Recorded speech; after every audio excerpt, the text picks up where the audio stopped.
So today we are launching all the BrumYODO activities, which is in aid of Dying Matters Awareness Week. It's a national event, and we're here at Kings Heath Farmers Market to help tell people about all the different activities we've got going on, and to encourage people to have those conversations about end of life or death and dying that perhaps they wouldn't normally get to have.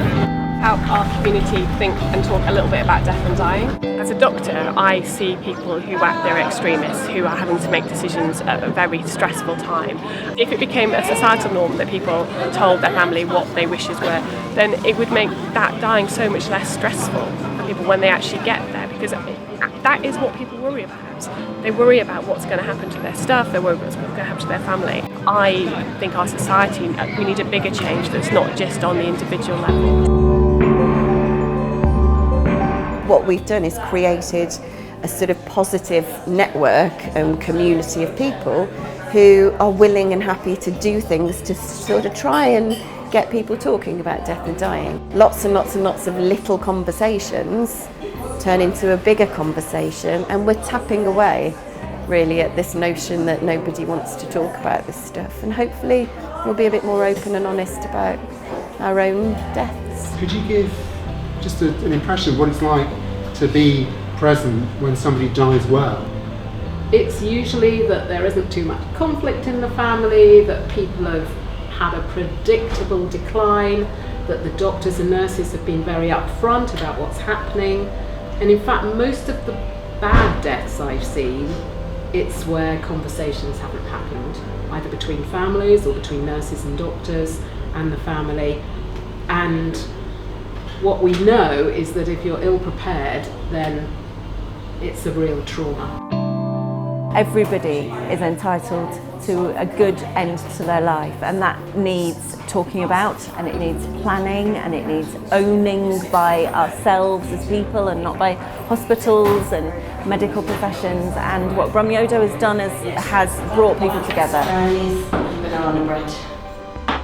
And it's brought the conversation out into the open, and it's made it fun, and it's made it engaging.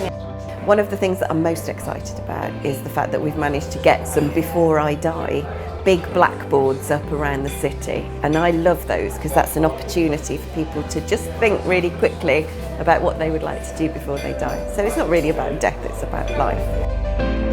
A lot of people are uncomfortable talking about death, especially with their children.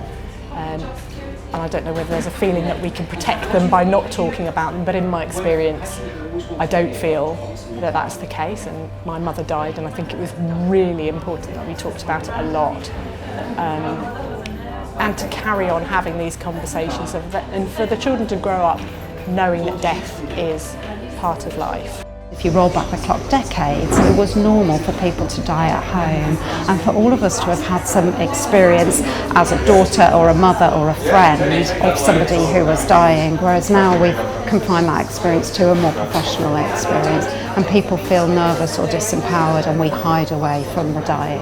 The talk or just popped in? No, I'm here for the talk. A close family member died in the last year. The year has been hard. But more and more I was so glad he died the way he did, because if he'd lived on and had to be cared for, I think that would have been much, much harder. Anyway, it's made me aware that I need to think about it and talk about it and make some plans.